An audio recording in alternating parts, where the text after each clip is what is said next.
All right, welcome back to another episode of Phoenix Edge. This is an RPG podcast. My name's Hat. And I'm Eric. And today we have more FF7 Remake news.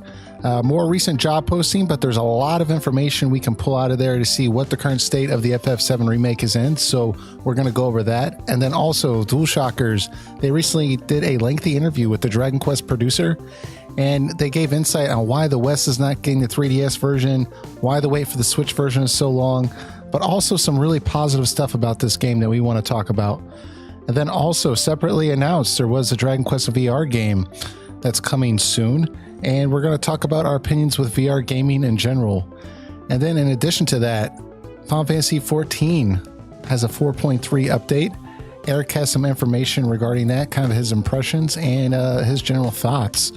And then finally, we do have one comment from Disa. She's given us a correction actually about Fantasy Star statements we were making last week, or at least some clarification, so we appreciate that. And then she's also going to give some of her impressions with Xenoblade. So we're going to get to all this and more in this episode. Before we jump in to our first topic, Eric, what have you been playing this week? I got the new God of War on Friday. Oh boy. And I heard it's a pretty terrible game from all the press releases I've been seeing. I will say the hype that the critics were giving were very true. It's it does a lot of things right. It if you're expecting this to be like a God of War game like the previous ones, it's definitely not, but it is something special in its own right. It has, I mean, the graphics are just downright gorgeous. The combat is just very tight. Like, it feels a lot like Dark Souls, but kind of like in a more forgiving manner. Like, the enemies are like still hard and you still have to watch out for them in all different directions, but like it's very flexible, it's very intuitive, and I just had a blast with it. It's like it has a nice challenge to it, but the challenge doesn't feel overbearing. I feel like I can overcome it, and anything that feels hard feels fair at the same time. So I've really been enjoying it on that aspect. And I'm playing it on normal mode for anyone who's wondering. And the story, I've really enjoyed it so far. It's been a whole lot of banter between Kratos and his son Atreus. But it's like building up over time. And they're over time getting to know each other better and learning how each other works. And it does feel a lot like a redemption story for Kratos. Because if you haven't played the first three games, or even the handheld ones, he is a very one-dimensional, non-forgiving person who does a lot of god-awful things to progress in the smallest fashion. And he, I'm sorry, and this is a spoiler for anyone who hasn't played the previous God of War games, but he single-handedly took down Greece and the gods who watch over them all by himself. Very, very impressive. So in this game, he's a lot older. He's calmed down more. He is, they've made Kratos more two-dimensional as a character. And we start to, it does really explore Kratos's, anger and, past, transgressions that happened in his life. And you see, like, through his son that he's really trying to be a better person, even though he has a hard time showing it. So it's really cool seeing that story dynamic take place, because I never thought Kratos to be, like, as interesting as is, because the previous games, he was just all revenge and screaming at people. So it's really cool they took him in this direction. I think I'm, like, I don't know how far I'm in the game. I would say I've put about, about 12 hours into it so far. And I've just, it's kind of hard to put down, but I just told myself sometimes just take a break. So, yeah, I mean, so far I give it a major thumbs up. Anyone with a PS4, it is definitely on the list of must-own titles. Yeah, I mean, I have not been that interested in a God of War game in a very long time. And this has been just getting such great reviews. In particular, the story, they said they've really made Kratos, or they've really pulled like an actual character out of Kratos, where before he was pretty, like you said, one-dimensional, but he's actually got some depth now. But People were saying, you know, don't worry if you enjoyed like curb stomping skeletons, like that kind of combat is still there. But oh yeah, the game is still very gruesome in its deaths in a very entertaining fashion. Still, that is not left. But Kratos isn't doing like awful things like picking up a woman and making her hold like a wheel so he could just get through and the wheel crushes her afterwards, and like he's not doing things like that anymore. But like against like monsters and undead and people attacking him, Kratos still has his pretty brutal finishers. So if people think those are gone, they are not. Very cool. Mm-hmm. I really want to pick it up. I've seen a lot of people saying that this is more or less an RPG, and it's less open than people originally thought, but it's like kind of hidden very well. But what are your thoughts? Does this feel like an RPG, or does this feel more like an action adventure game? No, it is definitely an action adventure game. Any role playing elements it has is very minimal. Like there's a amount of experience you can build up, but you're not just simply go out and grind. It's like when you go through the game, you have like points that build up and you can put them where you want them in the skill tree. Like your stats don't get high or anything, but you can buy and craft equipment. Like it has those small role playing elements there, but how you progress through the game isn't very RPG at all.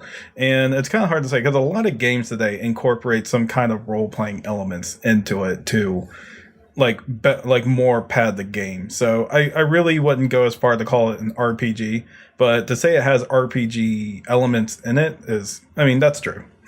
Yeah, so basically it has a gaming loop. It's like there's a reason for you to keep coming back. It's not so much RPG focus. Got it. Mm-hmm. Very cool. I'm definitely going to be checking that game out. But I'm still trying to get through Xenoblade Chronicles. That's what I've been doing this week. I actually decided to jump some more into like the side quests because I got to like a section of the game where I just felt like I was very underleveled. And from when I was reading through articles, people were saying like, or articles, walkthroughs, people were saying that, hey, you know, if you've been doing side quests, you should be the appropriate level for this area. You shouldn't have any issues. And I'm basically like each encounter was taking like 12 to 15 minutes. Maybe that's a little long. Maybe I'm kind of over exaggerating, but like I would have to like revive characters like 5 or 6 times to get through the battle. And it wouldn't even be a boss battle. So I was like, okay, I need to go out and grind. And instead of just running around in a circle, I decided to like delve into some more of the side content of the game to try to get a better picture of the game. So I've been doing that this week. I'm way more prepared than I was a week ago, and I'm doing a lot better now. So, and I'm glad I actually delved into some of the side content because some of it's not as basic as people would lead you to believe, but I mean most of it's fetch questing and it's kind of like no story consequence at all, but I mean there's some cool stuff in there you can do. So I've been enjoying that this week, but let's go ahead and move on to our first topic here. So recently, Final Fantasy VII Remake, there's been a new job posting, but it looks like Square actually wrote the job listing in a way that they knew people were going to read it and make news about it. So they gave some information regarding the 7 Remake and this job posting. And instead of me trying to like bumble through all the points here, I'm just going to read the job posting from top to down. And there's about 3 parts here we can comment on. But once I get through the entire thing, we're going to go back through and hit each one individually and kind of comment on that for you guys. So, but like I said, I'm going to read through this whole thing right now. It's not too long, but just forewarning here. So first off, it says they're looking for battle planners, so battle system planning and specifications that combines command and action elements. They want someone who can brainstorm ideas for enemies and bosses and construct an environment that includes setting parameters that fit players' growth. Also, they want a level planner. So they want the level planner to be able to have workflow construction for location production, brainstorming level designs for each location, and implementation of data using Unreal Engine 4. Then they go on to say that with the announcement of a remake of said Final Fantasy VII, Square Enix says that because of its massive reaction, they've made it their goal for making a new creation and not just a simple remake. The remake is being produced internally, and after 20 years since the original work, There are many top-ranking staff in the industry today who worked on Final Fantasy VII, and they're gathering together for the project, which has begun its full-scale production to become a title that surpasses the original work. Together with top creators, though, those who are recruited will take on the challenge. It is more difficult than simply creating a new title. And of course, with this, the creators will grow and work on something that will impact the world. While staying true to the existing concepts that fans hold dearly, they'll create a new world as part of a project that can only be done at Square Enix, and it is waiting for you. So this is the job posting, and there was a lot of information there. It wasn't just like, yeah, we need interns. Like this was actually had some very insightful information, I think. So like, first off, we have the battle planner. It says battle system planning specifications that combine command and action elements. Obviously, if there's any doubt at all with the recent changes, it's definitely action, right? If it says combines command and action elements. But what threw me off was brainstorm ideas for enemies and bosses. That tells me that this thing is very, very early. It sounds just like Crisis Core in like every way. I mean, like Crisis Core was a grounded game where you move your character around and you dodge and you hit commands or use magic with like the D-pad and moved around with the analog. I mean, this just sounds like Crisis Core in every way. And if they're talking about just like the one to like recreate the entire game, it's like, are you gonna make it different enough that we can call it Final Fantasy 16 or?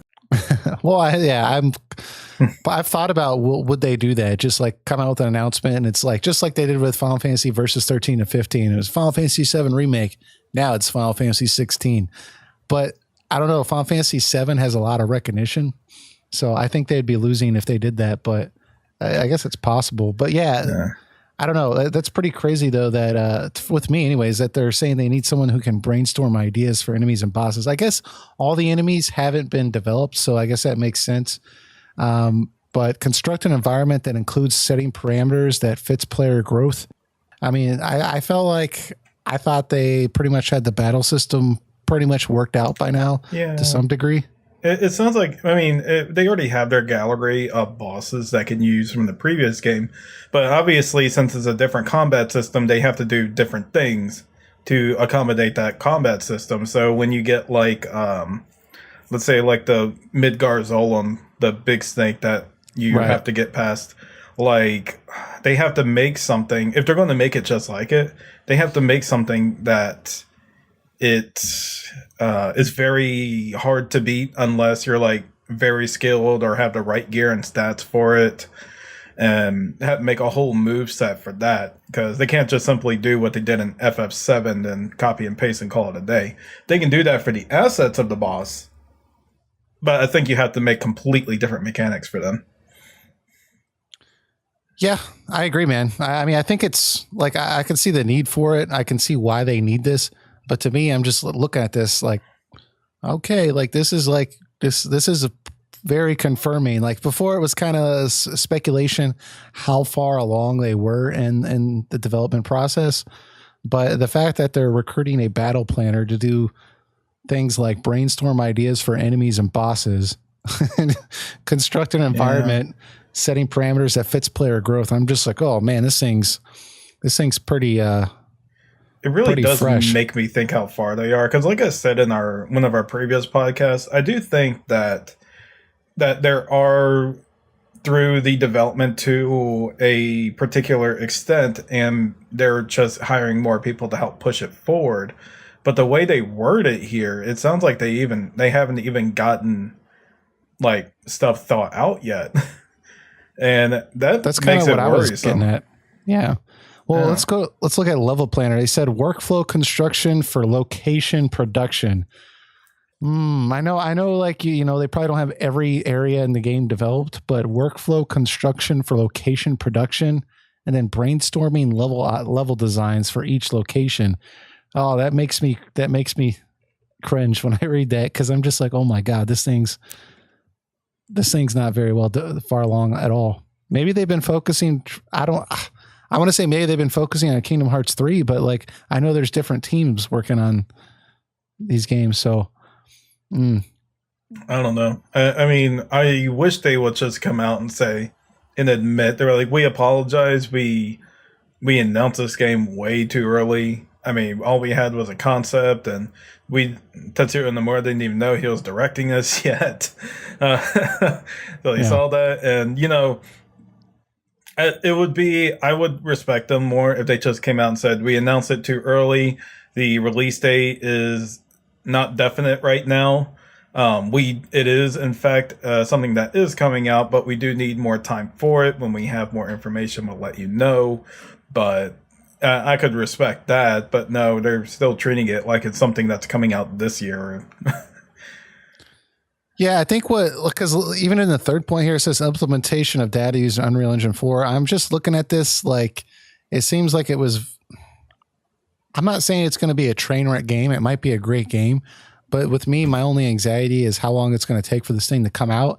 And I can see what it seems like to me already is they announced it in 2015, I believe. Yeah. And then from there, like certain things have occurred where they said right here, implementation data using Unreal Engine 4. Well, there's been a lot of speculation about, well, okay, is there going to be a Switch version that's kind of like lower resolution? Well, that might be possible, So now they're sitting there looking at that. And then also, well, the PS5's coming out. Should we just hold off for that? Well, it's going to be multiple episodes. Well, like what are we going to do? Well, Final Fantasy 15, the whole open world thing, it was kind of hit or miss. I mean, like, I feel like there's been... When you wait too long through the production, you don't have a very clear vision. You're open to constantly like adjusting what you're doing. And when you do that, that's just going to drag out the development time and just make it that much more expensive. And when it's that much more expensive, they need to recoup costs. And how are they going to recoup costs? Well, we can have DLC in between games. Well, how can we assure people are going to buy it? Well, let's make critical story points part of the deal. Like it's that's the problem without a clear vision. Go ahead. Yeah, I kind of lost my thought there. I'm kind of wondering if they're kind of going back to the basics. But before I go on that, the comment I was making was I think if they try to make a PS5 version, I think they would probably make a PS4 and 5 version. Just because they're using the Unreal Engine 4, which kind of has limitations in itself. You can probably do something a little better in 5, but I think Unreal Engine would probably have to take it to the next step to accommodate whatever the PS5 is capable of. So I think they'll probably make a different versions for both. Or there's rumors on the 3 games that they're making, if that's even a thing now. Now there's rumors. This is just a rumor, so I'm just speculation here, but there's rumors that with the PS5, one thing Sony's been working on is they want to be able to have PS5 games that can play on a PS4 and vice versa. But it's the PS5 game wouldn't look like a PS5 game on the PS4, right? It'd be kind of like more like with your PC where you can up the quality of the game, right? So I'm playing Witcher 3 right now. I have it on ultra settings. That might be the PS5 setting. I mean, I don't know how feasible that is because we would be talking about more things than just graphics, right? Like crowd sizes and stuff like that. A lot of that stuff would be limited, but I mean, if that's a possibility, they could do something like that, or just like you said, just have a PS4 version and a PS5 version. But yeah. Go ahead. Yeah, if that's the way they're going to do it, then that will likely be the way they go. I mean, it's that's an interesting thought that the PS5 and PS4 would be that compatible with each other. That just makes it more a PC with exclusives, but it's a PC for your living room. You know? It's a nice medium spec PC. Yeah. So then we have also the third part of this. So it says announcement of the remake of said Final Fantasy VII. Square Enix says that because of its massive reaction, they've made it their goal for making a new creation, not just a single remake. And I think the big thing that comes from the next part here is that they said they want to create a title that surpasses the original work. Not going to happen. Yeah. I can tell you why it's not going to happen. Go ahead. And that is because it's no matter how much better it is, no matter how graphically better, no matter how better the presentation is or how the revised story makes things better and more fleshed out, I mean, in people's minds, it's just never going to be better than the original. And because of that, people will always ultimately be disappointed. I can guarantee you that after we see this, people are going to complain and be like, oh, that was a fine way to play FF7, but it wasn't like the original FF7, because the original FF7 had this. I mean, nostalgia is just too powerful for people. It's just, there's no way that's going to happen. And on top of that, FF7 was really a lightning in a bottle type game. It was right there at the right moment, at the right time, and it was a revolutionary game on top of that, and you just can't create that revolution again with this game. FF7 is a big as game as it is for more reasons than just being a good game. And this remake, I think, will just never live up to that. It just can't. Yeah, I mean, well, we've seen franchises that have kind of gotten a reboot, and sometimes it's actually really successful, and people will say, okay, the reboot's better than the original. But usually that's because the original was pretty subpar. So not a video game series, but still very popular. There was a sci-fi show like 10 years ago, rebooted, Battlestar Galactica, right? Everyone, just about everyone says the reboot is way better of a show than the original. But if you go back and watch the original wasn't that good of a show. I think it only went for one season. It was cheesy. Like the stories were dumb, and they just kind of like took this like cheesy world and made it like a really gripping reboot. Right. But with Final Fantasy VII, it's not quite the same thing, because like you said, the original was excellent. So I don't know how they're going to do that, but I think the way they're trying to aim to do that, it seems to me, is they're trying to really be like an industry leader again, with like a graphic fidelity. And I don't know, man. I just think we're in a different generation. I don't think people care as much about graphics as they did in the 90s. I mean, just the Nintendo Switch, that's evidence of that, right? It's clearly not even trying to be the most powerful system on the market, and it's killing it. I mean, back in the 90s, everyone was obsessed with graphics because you would see this gigantic leap from system to system. I mean, going from a Super Nintendo to a PlayStation was just ungodly. That was just an ungodly jump. And if you go from the PlayStation to PS2, it's just ridiculous, right? So I like back then, like everyone cared about graphics, but today, like it's just getting smaller and smaller, the difference between systems. And I just don't think that like today's generation will respond as quickly or as, what's the word I'm looking for? Be as welcoming or nostalgic about, a game that with just excellent graphics. I just don't think it's going to have near the pull. I think what they really need to do is it needs to be something that's creative. They really need to focus on the storytelling. And like, I just, I don't know. I think they just need to focus on making it a really good game in its own right and not worry so much about trying to surpass the previous version of it. Because I think even they know in the back of their head that's just not going to happen. Like I just said, it was a revolutionary game for multiple reasons. You just need to focus on making sure that it's a good game and then let the audience be the judge of that. And this isn't going to happen. So, but the only way I could see this being like actually like surpassing the original in terms of the wow factor.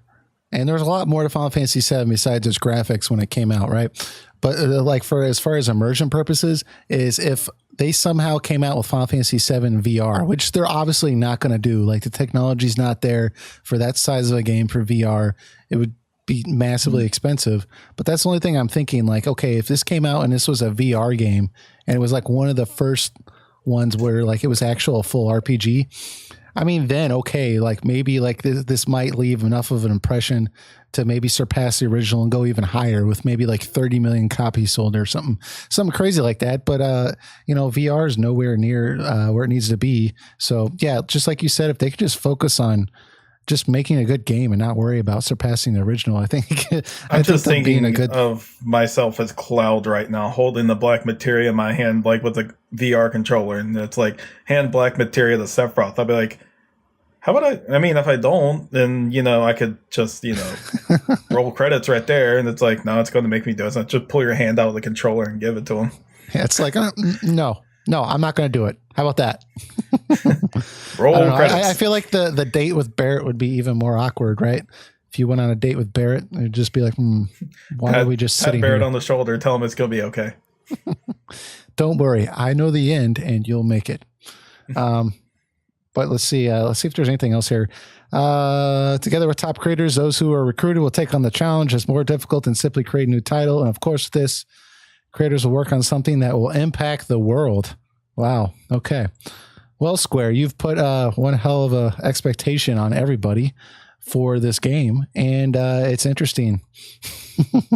Yeah, so I hope you deliver those expectations as much as you're making your employees do.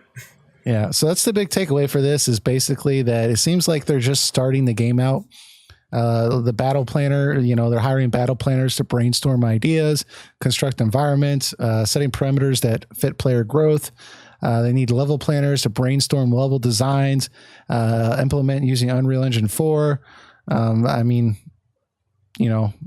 I'm glad that they're finally getting their focus on what they actually want to do.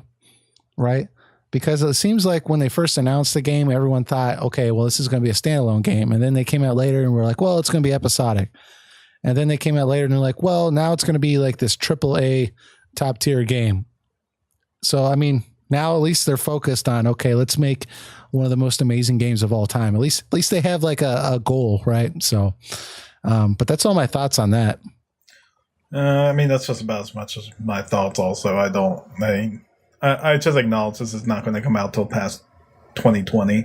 So, I think if you set your expectations in the right way for this game, I think you will enjoy it, but don't treat it like it's going to be the next revolution of gaming. It's like they're trying to kind of advertise it through these job listings here. Just keep your expectations in the right place is all I ask you for this remake. Don't think it's just going to be the greatest thing ever. Yeah, because it probably won't be. but speaking of something that might be the greatest thing ever, we did get an interview with Hakuto Akamoto. Good on you for saying that name. Yeah, I tried my best. About a Dragon Quest 11 interview, and he's the producer of the game, and he talks about the Switch version, the localization, and the story, and a couple other things. And I'm actually reading this from a Dualshockers article. He did bring up a few things about why the 3DS version didn't come up, or why the Switch version is taking much longer, and why they decided not to do open world with this game and just kind of keep it more like Dragon Quest VIII, where you're traveling through a set world map. Cool. So there's a lot of stuff in here. It's kind of hard to kind of all say at once, but I can kind of just cliff note here the best I can. The reason why the Switch version isn't coming out right now is because they were using a different form of the Unreal Engine that was coming out. And they were in a different version, it was in development, and the Switch they didn't get development kits for the Switch yet. So when they finally did get development kits for the Switch, they looked at it and they said to themselves, this is like, we have to put it on for not an entirely different engine, but like a more like Switch oriented version of the Unreal Engine. So they kind of had to redo things on that end to get it working on there, and it's just taking longer than they thought. So a Switch version will eventually come out for Japan and America, but not right when it's coming out in September. So it'll probably be 2019. Yeah. One thing I did see that kind of made sense with me with that was, like you were saying, when they were developing it for the Unreal Engine, and then they didn't really have the specs for the Nintendo Switch. And after the specs came out, they realized, well, it's for a newer version of the Unreal Engine. They've been looking at like all the things they have to do to update it so it can play on the Switch. And they said that it's just like you said, it's going to take a long time. And what I thought was interesting was they thought about waiting to release Dragon Quest XI in the West until it was available for the Switch, like at launch, so it could all come out at the same time. And they said, well, we don't want to keep waiting. They like the Western gamers have already waited long enough. The Japanese game has been out since last summer, I believe. And, all these Western gamers are wondering, like, when's this game going to come out for us? And they said like the amount of time it would take them to get it ready for the Switch and to have it available at launch, it would just be too far in the future. They don't want to have players just waiting. And there's two things I found interesting about that. Firstly, everyone who was speculating about the Switch version coming out later, they were saying, well, this is clearly because they want you to buy the PS4 version and the Switch version. So, if they had it at launch, people would choose which version they played. So this is all about making money. Well, clearly this kind of makes sense, that it's going to take them a long time and they don't want to keep us waiting. But also, hey, you should probably talk to, other people at Square Enix about, keeping people waiting for unreasonable amounts of time. I mean, this makes sense. I mean, you might as well that's what I would have done. I've been like, hey, let's just come out with the PS4 version now. And we're just going to, have the Switch come out later. And let's just be honest. We don't know when it's coming out, but don't hold your breath. It's going to be a really long time. Yeah. Then they talk about the 3DS version.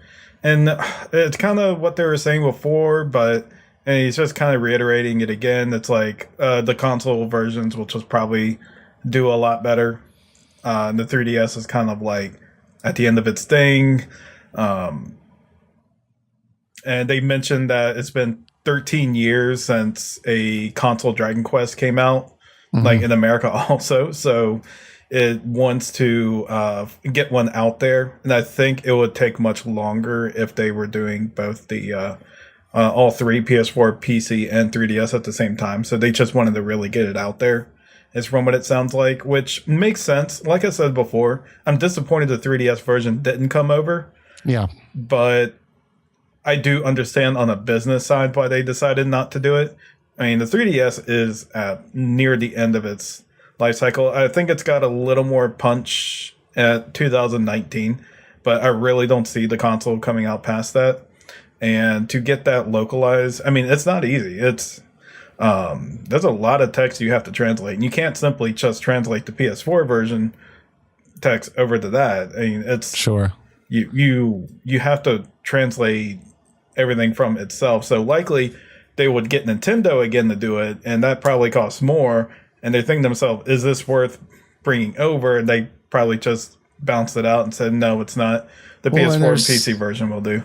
Yeah, and there's other things I think you can think about too. I mean, they're probably looking at the West, and I did see in that article where they're really trying to push for having Dragon Quest popular in the West like it is in Japan. And they probably looked at Western gamers and saw that mobile gaming in general is kind of frowned upon, or it's like kind of has this tinge like it's of lesser quality.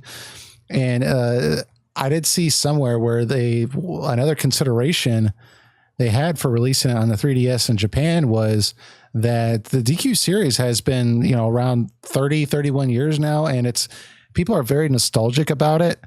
And most of the Western fans of Dragon Quest probably got into it like around the PS1, PS2 era, and they went back and played the other games, but I saw somewhere where they felt like Western gamers were not going to be as nostalgic about those old school games as Japanese gamers. So I don't know if I agree with that, but I do think that it makes sense with them looking over here and saying, hey, okay, well, Western gamers generally don't like mobile games, or they're kind of frowned upon. If we're really trying to conquer the Western market, do we want our game associated with something Western cultures view as lower quality? I mean, I can see why they made that decision, but I would have preferred to play it in the 3DS version personally, but I mean, I'm gonna say I prefer to play the PS4 version, but if they had both, I would prefer to have the 3DS version. Let me say that. And I mean, Builders and Heroes 1 and 2 sold actually pretty well here. So I think as long as they market it right and really go heavy on the marketing, then I think Dragon Quest XI will probably sell very well. I think people, at least on the niche side of things, are really itching for a good RPG that doesn't have a lot of the bells and whistles and crap that like like a lot of modern games are doing today, like certain Final Fantasy I won't mention, but Dragon Quest is really just taking everything back to like roots, like even down to just the way the gameplay is. There is no anything added to it. There is just the game itself, and they do mention in this interview that it is actually a really long game. It's good. They said it'll take about a first playthrough for someone about 80 hours to beat the game. It is very big.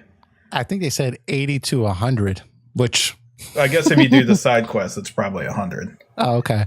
Yeah, I didn't know if they were accounting for like, okay, like if you're really experienced with Dragon Quest, maybe 80, but yeah, dude, that's a long time. And I'm starting to see with JRPGs, like that's pretty trendy right now. Xenoblade 2, that takes forever to beat. Persona 5, that takes forever to beat. So, yeah, man, you're getting your money's worth. I did see where they said there's going to be a heavy story focus with this game. And that's one of the reasons why they didn't want to go the open world. Yeah, they talked about that, and they said it was like any reason you didn't want to do open world. And I was like, well, we definitely considered it, but the way that we're trying to tell the story and how much content is in it, and the fact that it's like 80 to 100 hours to beat a game, it's like the open world just wouldn't do much to contribute to it. So they just wanted to keep everything streamlined and focused to...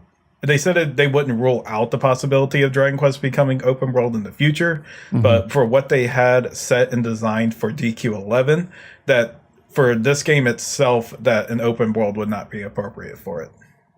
And that's awesome, because I think there's other games, not to be mentioned, that were not suited for open world either. So good decision there. Yeah, they knew what it was, and they looked at their storyboard, and they're like, yeah, open world's not going to work. And on top of that, they said it takes a lot more time and costs a lot more money to create that open world. So I would imagine if you're trying to tell an 80 to 100 hour story, that the open world is just going to get in the way a lot more than be beneficial. Yeah. So I did see where they said Dragon Quest X, the online game that was not released in anywhere outside of Japan. They said that it could come to the West if 11 does well. So that was interesting. I really hope that's the case, because they have a lot of content over there for Dragon Quest X now. I don't care if they go back to the base version first. I can't see you balancing your time between Dragon Quest X and Final Fantasy XIV. Oh man, if they brought Dragon Quest X over here, I would definitely have to make a right balance there, and like decide which one I want to be on hardcore. Because FF14 is a beautiful game in a lot of aspects, but yeah. I mean, at the end of the day, I'm really a Dragon Quest boy. So I guess the way Dragon Quest X is built, also from what I've seen and heard, is that there is an end game to it, but it isn't like a very hardcore one. So you could kind of just like put some time into it and put some time into another. And FF14 has its times where not too much is going on before a major patch hits. So that could always be more time for that also. I would need a better understanding of how DQ10 works, because I have never played it, so I can't comment too much on the online aspect of it. But I mean, I would definitely grab it day one. So I really hope DQ11 is successful enough to at least put it on the PC and PS4. Yeah, I mean, come on now. Online games you can make a ton of money off that. So I think it'll probably come over. I don't see any reason why they wouldn't. I mean, especially because I think one of the reasons Dragon Quest X did not do as well as they wanted in the West was because it wasn't a mobile game, I believe, right? That's what I was reading anyways. That DQ10 you can currently play on they shut down the Wii one. It originally came out on the Wii, but they shut the that console version down. You can play it on the Wii U, the PS4, the Switch, and the 3DS and PC. Okay, so I know on back. top of my head. But I think if they did bring it over here, I would guess they would do just PS4 and PC. Yeah, that would make sense to me. Possibly Switch. Switch might be possible, but I think I know definitely it would be PS4 and PC. The original reason why DQ10 wasn't brought over here was because it was one, they were worried that it wouldn't do too well here. And the second thing was that they didn't have a proper management team for it. And they thought it would be too much trouble to get a team together for a game that might not be successful over here. So if they see from DQ11 that it's successful, then they'll say to themselves, yeah, I mean, it's booming with sales, and the online game will definitely draw people in. Let's get it happening. So I really hope that's a thing. Yeah, I think that would be cool. I mean, I'd give it a shot.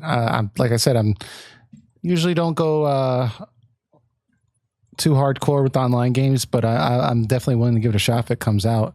One thing I did see that was interesting that was related to this, but a separate story, was Dragon Quest VR is coming to HTC Vive.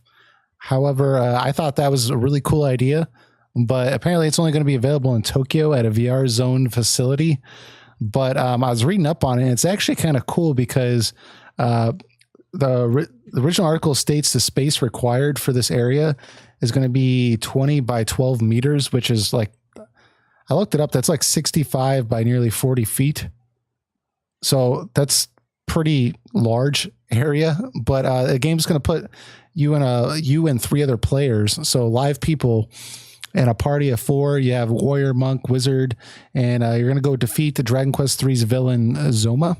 Yep, but it's basically Dragon Quest III, except I don't think anyone's the hero, but you get to pick a class that you want to be, whether it's like warrior, martial artist, sage, priest, mage, one of them. And you go out and I think you interact certain parts of the Dragon Quest III game, and then eventually you fight famous bosses from it. Then you eventually make your way to Zoma, the final boss of that game. I thought it was pretty, what kind of got me kind of thinking like, wow, this is pretty cool, because, well, let me back up. Originally, I thought this was coming to the HTC Vive, like, and anybody could buy it. So I was looking at the specifications, and when I saw 20 by 12 meters, I live in the United States here, so we don't do none of that meter crap. So I was like, that sounds large to me. Let me look this up. And 65 by like 39 feet. I was like, what? That's crazy. Like, I have nowhere that could be that large at all. I'd have to play it in your backyard. Yeah, that'd be crazy. But then it's actually going to be at this facility. I got to thinking about, like, since that's so big, you could actually like run around and stuff. So that would actually be really, really cool. How about now I'm going to hit a wall? Yeah, that's what I'm wondering. Yeah, well, and that's one of the things I was looking at, because I thought to myself, well, how much is an HTC Vive? How does this work? Because I've only seen like a little bit with them. And the reason I haven't researched it too much in the past is because every time I saw a price tag on a Vive, it was always something obnoxious, like $1,500 or something crazy. But right now on Amazon, you can get the basic model of an HTC Vive, which comes with the headset, the headphones. They call them lighthouses, which are these like things you set up around your room that scan the area.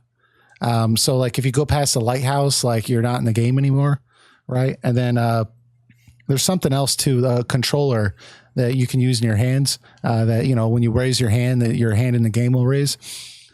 So you can get all that for $500, which is a really good deal. That's actually like $500 is the price point where it's like, okay, like I could actually consider that. Once you go over $500, like you get off into like fantasy land for me, because at that point I could just buy I could upgrade my PC, like I could do a lot of other stuff. But the reason it's $500 though is they have a pro version of the Vive they just came out with that has upgraded like visuals. So one of the problems with the basic model is like in Skyrim, you could only see, I think, like 8 feet in front of you before it would start drawing. Like, you'd have to take a step forward and 8 feet in front of you would draw more of the world. And it was kind of annoying. So this new version actually fixes that, and it goes a lot further out. The sound quality is better. But this is just the headset only. No lighthouses, no controllers, nothing else. Just the headset is $800. They're coming out with a full bundle later. That's probably going to be over $1,000. So Yeah, that's still too expensive for me. Like, I was reading reviews of it, and I mean, some people were like, "Man, this is one of my favorite evening activities. I guess is to play Skyrim on VR." And they'll just like sit in a city and like watch like the sunset and stuff, and like walk around the city. And like I could see how that would be crazy cool, because the Vive actually allows that, because you specify an area of your room with these lighthouses, and you can actually walk around, and it walks around in the world. So I could see how that would be just amazing. But man, I'm not spending $1,000, you know? Yeah, that's pretty much my thoughts exactly. Like, it's a cool, VR is a cool I think it's the future. It is. I don't know about that, but you don't think so? No, the reason is I think it's a cool concept, and I've tried it before. It is pretty legit. It does say what it does. I've tried the PSVR headset. I've tried the Oculus Rift. I've played games in both of them, and they do very well in what they're trying to do, and just not great enough not enough for me to spend $800 on it. Definitely not. Well, and here's the thing, I don't like with VR the Vive, with the Vive, which is the Vive is supposed to be like the best one, I think, from what I've seen, because it allows you to walk around. A lot of problems with the PS4 version, and I know the Oculus Rift, I believe, is because you're stationary when you play it, so it like breaks some of the immersion that you can't walk around, like physically walk around. You have to like control your character, so it's kind of like it just breaks the immersion. And the Vive will actually let you move around, so I guess it's like that much more immersive. But the $800 model, it only is the headset, so you'd still have to go out and buy they call them lighthouses and the game controllers. And people were saying it would be cheaper to buy the base model that's on sale for $500 and then buy the headset for $800 than to just buy the $800 model and buy all the accessories. So, yeah. Yeah, I mean, I don't think it's going to... The problem with something like VR is it takes a lot of effort to use. You have to put the helmet on. I mean, it's a heavy device on your head for that long.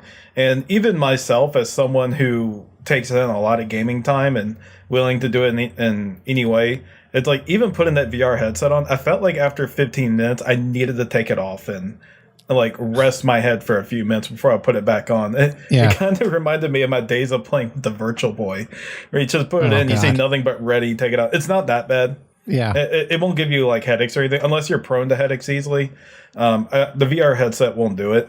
The thing is that the reason why the controller itself is still the ideal way to go, and why things like motion control was just like a fad for the time, is because people don't like to be given more than what they have to do. The simpler that you make controls and more accessibility to it, the more revolutionary it gets. Like take like an NES controller. It had the D-pad and had the A and B button. And what it did to revolutionize and go a step further without intruding on making people do more than they have to, they added shoulder buttons to it. Then like down the line, analog sticks were added to controllers, and then they had the built-in motion, so people wouldn't have to move their hands around. They could just like move their wrist around to pull it back with it. And because of that, people were more open in this, and that's why mobile marketing was so or like the mobile devices in general got as big as it could, because touchscreen controls, if of course if made right, is a very simple, intuitive thing to use. People understand it. All you do is a swipe of a finger, and people are more open to it. Now, when you ask for VR, you have to put on a helmet. You have to put on the things. You have to set it up. You have to calibrate it and make sure everything is correct. And because of that, people are more prone to not wanting to deal with it. They just want to sit on their couch and play with the controller. And that's another reason why the Kinect didn't work as well as it did, because people don't want to get up and wave their arms around all day and get tired from it. People want to just sit on their couch, hold a controller, and play a game. They don't want all these bells and whistles to it. Now, if VR creates a way to make it more convenient, like maybe just say put on just a simple pair of glasses. Well, I guess an issue though because I've seen like with the Vive, the $500 model, the reason people prefer the $800 model is because the glasses on the $800 model, it blocks all light from coming in. So I guess the problem with the basic model was light comes in and like it kind of breaks the immersion. So I see what you're saying. If they could make it like real simple to where you just like put on a pair of glasses or something like that doesn't take up like a whole closet, or, you know, you don't have to like convert half your living room to a VR space to use. So, I mean, I still think it's the future though, but I think I agree with you. Like there's a lot of kinks they have to work out. I think maybe 30 or 40 years from now, people are going to look back and laugh that like, this is how people used to VR game, because I mean, that's what we do now. We look at like the Atari or even it was called like the Odyssey or something like that. It was like the first video game console. The Magnavox Odyssey, yeah. Yeah, it's like the dumbest thing you ever seen. You put like little like pictures over your TV that like are transparent, but it's the same freaking game. People lost their time. People lost their mind around that time, man. It may have been the 70s, but I mean, people ate that up and they loved it.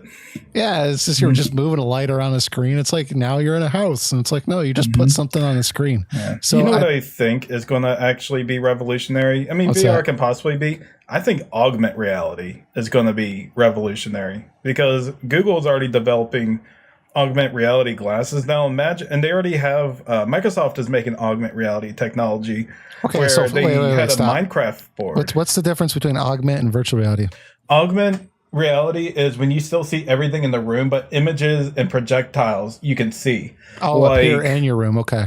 Yeah, like if you were like at your desk and you had your glasses, the augment reality cameras would show it that you can see like a character walking across on your desk if you want to. You can't touch like they're so actually like developing Star it now. Wars with like Princess Leia, like a message coming up on your desk or something like that. Something like that, yeah. And like to an extent that you can like take your 3DS and you know how like you see like objects appear through the camera. Mm-hmm. It's a lot like that. And there's like cameras in the glasses that show, and you can, and the way Microsoft has it developed right now, they actually use Minecraft as an example. They had a Minecraft board up through glasses, and they showed in their concept video that someone could pick up a block from the Minecraft board and put it somewhere else. It could detect that your fingers were touching it, and they pick and use it and put it somewhere else you wanted it to. I think this is something that can be absolutely revolutionary because it's something that doesn't ask too much from you like VR does. And it's something that's very simple to understand at the same time. You're not putting some big thing on your head. You're putting just simply glasses on and you're looking and you see it right there like if you're seeing an everyday object.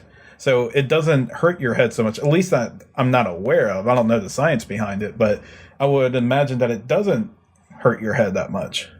Yeah, it would be cool. I could see that could be pretty cool because especially you could just sit in your room and like you could just take them with you to a hotel room or something. And you're like, all right, let me put my glasses on, and it could just project like a 50-inch screen TV on the wall, and you could just play games like, you know, remastered Final Fantasy games or something, and it would be, you know, like just huge screen, even simple stuff like that. I don't know. I think that would be really, really cool regardless, but I kind of wonder if just part of what like I like about playing games is like running around the world and like, you know, like moving the camera around and looking at like the environment. And I kind of wonder if you would lose some of that with if it's just in your house, right? But imagine with augmented reality that you're playing an RPG. Mm-hmm. And as you're going through, you don't have to bring up a menu anymore because you have a menu on the right side that you can scroll down with your finger and pick what you want without having to press triangle to go into a menu and grab some. It's like a dual screen without like an actual second screen. Yeah, I mean, you could do that, dude. They could adapt that. You could just plug it right into your PC and you wouldn't even have to buy a monitor anymore. Yeah, I think projection is going to be a very I think that'd be cool. I think the actual virtual reality, I still think there's some kind of hope for that. I mean, at least even I'm thinking like things like the military. I'm surprised that they don't have facilities for like special forces to go through training missions with that thing on. Like Metal Gear VR missions. Yeah. Well, I mean, actually create missions for like exercises that they want to practice, right? I'm not sure going through Metal Gear Solid if that will actually, or anything else will actually help. But anyways. But, you know, virtual reality can definitely go in the direction that we don't expect and could be revolutionary. I just think the way it is right now isn't going anywhere. Yeah. Well, we'll have to see. I'm interested. I'm going to try it eventually. I'm just waiting on the price to come down on a system that doesn't suck. I think I am going to go with the Vive though eventually, just because I want to try like the full experience. I want to be able to run around my living room and stuff. But once I eventually get it, this is down the road. I'm kind of guessing that it's going to be one of those things like I get and I play it like 5 times, and then it's something I don't really pull out unless like somebody comes over. Mm-hmm. You know, so. All right. I believe someone last week wanted me to talk quickly about what's coming up in the 4.3 FF14 patch. As much as I can say about it, a lot of it is if you've kept up with the game, you know more what's coming in 4.3. But the general gist of it is that we're getting the continuation of the main story. It's going to be the end of the Othard story, because they did kind of have like 2 stories going on in Stormblood, both one focusing around Alamigo and one focusing on the continent of Othard that we went to. And 4.3 is finally going to conclude the Othard story, according to them. And we're also getting the 24-man second tier alliance raid based on the Evilise content, and we're actually going to, and this one you may cringe to hear because of our playthrough that we did at 12, but the Redornia Lighthouse is the next tier. Oh, geez. And that is also known as the 100-foot tower from FF12. One of the worst ideas ever. Yeah, but of course it won't be 100-foot dungeon. I imagine it's going to be like a 20-25 minute raid. It's probably going to be a pain in the ass. Yeah, maybe. We don't know yet. Yeah. The second tier is usually the harder than the first tier when it comes to those 24-man raids. But there's going to be that. They're finally releasing the FF14 app on your phones that lets you talk to people in your free company in Linkshell through your phone, so you don't have to be online to do it. You can also manage your retainers, your inventory, and manage your auction house deals through it. So you can do a lot without even being on the game, which is a really cool thing in itself. Trying to remember what else they have. They have new dungeons coming. This is an odd patch, so there's going to be no new 8-man tier. They didn't announce what the extreme primal or the extreme trial fight is going to be. Apparently, people are already speculating it's going to be something that's aligned with the main story, and that's why the developers haven't showed it off yet. They didn't want to spoil it because apparently it's a major spoiler to some part of the story. But I don't believe the side quest with the 4 gods is going to be part of it this time. I think they're going to continue that in 4.4. But that's my speculation on it. Besides that, there's not too much else to talk about. It is an odd patch. Well, an odd numbered patch, I mean. So they're not going to do but so much on it. It's more of a catch-up patch where they give you more opportunities to get caught up with everyone who has up to near eye level 370 gear right now. Right. So they're going to have that. They'll have small side quest content also. They did mention that the Hildebrand quests are going to continue, and those are always entertaining and very hilarious. If people who are on 14 haven't tried those, please do. It's probably one of the funniest things I've ever seen come from the Final Fantasy series ever. And it's very nostalgic because you get because you meet characters like Gilgamesh and Ultros and stuff like that. But that is as much as I can talk about on the patch itself. A lot of it is spoiler territory, so I don't want to dive too much in that for people who are trying to progress through it right now. 14's story is just, I think, is great enough that like I wouldn't dare try to spoil it at all. But that's what's coming from it. If you are a 14 player, want to discuss more about it, leave it in the comments, and I'll definitely respond to any questions you have regarding to that. Very cool. Very cool. Yeah, I'm gonna have to jump back into 14 eventually, but I gotta get through this game right now. So next up, we have comments from Disa. She was pointing out a couple different things that about Xenoblade 2, because we were talking about that last week. Some people like it, some people don't like it. So I'll go ahead and go through that first. She says Xenoblade 2 is my favorite Xenoblade, unfortunately. She actually just said Xenoblade, but I think she meant 2. She says she has since bought the first one, but she says, I'm loving that game like nothing else. It's my favorite game now, favorite game. She put in all caps. Maybe it's just made for me. I can spend endless hours without even going through any main story. I love the look of it, the colors of the menus, just its eye candy, the font when someone speaks, everything. So collecting, salvaging, Tiger. I don't know. I'm all into it. Tiger is that mini game you use to level up the robot character in the game. Okay, that makes much more sense in context. I was like, what the? All right. I even love the randomness of the opening of Cores. It's probably the best birthday gift my fiance has given me. Over 100 hours spent and still only chapter 6. It will be interesting to see when I finally play it if I will end up liking the first one as much, since I'm just totally into this game. It's great to hear most like it better, though. Yeah, I think, I haven't really dove into the second one. I'm currently playing the first one, but I think if you like the second one, a lot of this sounds a lot like the first one. So I think you'll like the first one. Eric, you played both. Yeah, I mean, Xenoblade 2 didn't hit all the right notes with me, but I do definitely acknowledge that it is a good game. It does a lot right, but the stuff that they did wrong is stuff that, really bothered me while I was trying to play it. Unfortunately, I haven't finished it. I'm near beating it. I will go back to it eventually, but other stuff just kind of got in the way with it. I mean, I won't ever say someone's like wrong for liking it, because I mean, it has a lot of positive aspects to it that make it a good RPG, but some things like the map design and some of the gameplay aspects of it and the constant battering of tutorials and building systems on top of systems was just too much for me. And the gacha system with the blades with the RNG in it was just getting frustrating to me. So a lot of that stuff just put me off. The story was getting to a good place, and all the stuff I kind of found generic first was kind of building up, and I was starting to like a lot more. But the gameplay wise, it was doing a lot of things to frustrate me. So if people were willing to overlook that and they still enjoy the game, I say good for them.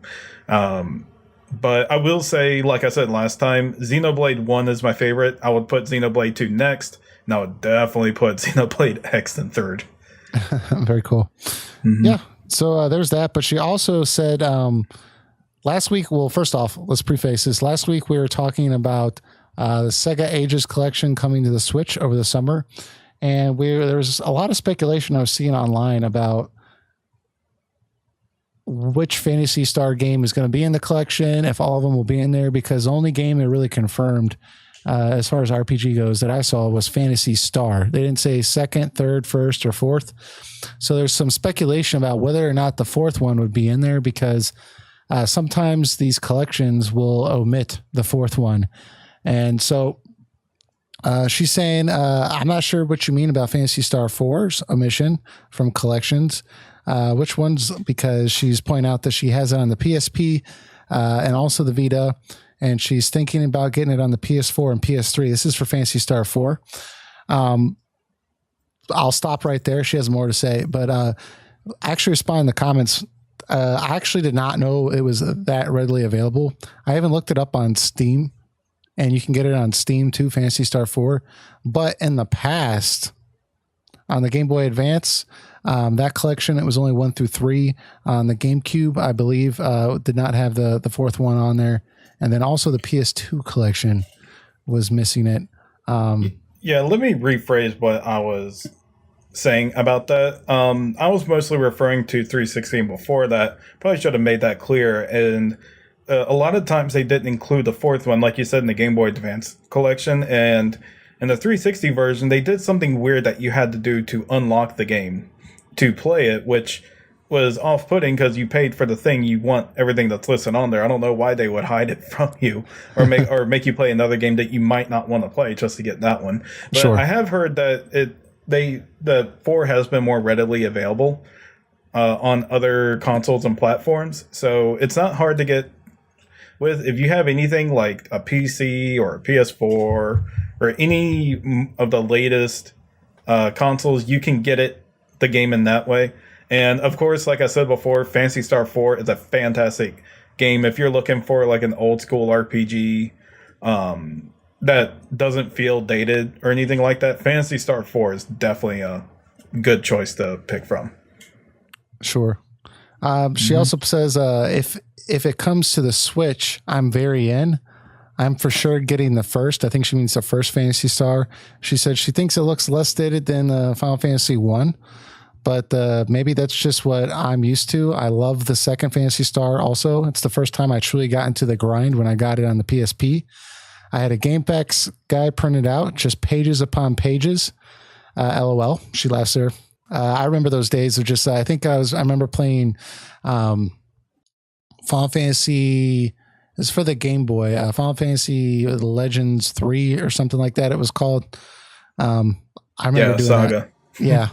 I remember I printed off hundreds and hundreds of pages and just like sat there with it while I went through that game. But she said some dungeons require maps for me. I just loved leveling for money to buy new gear. Whatever old school RPG Sega might put on the Switch, though, I'm in. I'll even buy a Sword of Vermilion. Now that I think about it, I'll meet in the middle with her on that and say that Phantasy Star did do some things that were better than Final Fantasy. Like the 3D dungeon exploration was pretty cool. I think that was pretty revolutionary at the time. The graphics do technically look better than FF1. I think a lot of things conceptually in Phantasy Star is more that I was referring to in terms of feeling more outdated. I feel like Final Fantasy 1, despite it being kind of outdated itself, is that it's conceptually easier to pick up, and the sense of direction is a bit better. But Phantasy Star 1, don't get me wrong, if I say again, it's definitely for the more hardcore enthusiast players of old school RPGs, but if you are willing to deal with the small hurdles it gives you, it is still a very enjoyable time. It does still have a good story in it about Alice and the other characters as they're traveling between different planets and star systems to get to their end goal. So if you're wanting to know the history of it, I still completely recommend it. But if you want to play a more definitive version of it, they do have translated ROMs of the PS2 remake that came out in Japan. It's simply a Google search, and there was a team who dedicated and took their time to localize the first and second remake of the game. All you have, and just follow their instructions, and that really is the ideal way to play them. But if you want to play it the authentic old school way, by all means, it's not a terrible game at all. Yeah, so very cool thoughts with that. And I could see because it looks like she really likes that. Like she says a lot, when she's talking here a lot about what she enjoys about the original was just the dungeons and the constant grinding and referring to maps and stuff to get through the game. And that's probably one of the reasons why Xenoblade 2 struck a chord with her, right? Because that game is all about the excess content. But she finishes up here. She says, thanks for another great episode. I'm so happy to have found another podcast I love. I have many that comes out on Monday, and I gobble them up the same day. So to listen to only... same day so listen to only episodes at the rest of the week. Okay. So I actually like that you said that, because sometimes I wonder if Tuesday is the best time to come out, but I think that Tuesday is a really good day for us. I'm glad that you enjoyed that, because she points out that, hey, like all these podcasts come out on Monday, and then, it's kind of hard to get through all those, but usually she does. And then, Tuesday she has nothing. So I'm glad to point that out. definitely thanks for the comments and the feedback. I definitely like seeing things from a different perspective. So, I mean, you even kind of changed my mind on Phantasy Star 1. So, good for you. I'm glad that I could kind of look at it a different perspective and see how it could be more appealing than I made it out to be in the last episode. So, keep the comments and feedback going. We're definitely listening. Cool. And that about wraps it up. If you're still listening to this episode at this point, we'd appreciate if you subscribe to us on YouTube, but also you can get the audio only version. Just look in the description of this YouTube video and you'll see a link there that says audio only. And you can subscribe there as well and get the audio version sent directly to your phone or wherever you listen to podcasts. And of course, it's vice versa. We have a YouTube page here. Just search on YouTube, Phoenix Edge RPG Podcast, or I'll try to remember to put the link in the description so you can just check on your phone there. But we really appreciate the subscription. But we'll be back next week with some more RPG topics. So appreciate it, y'all. All right. See you.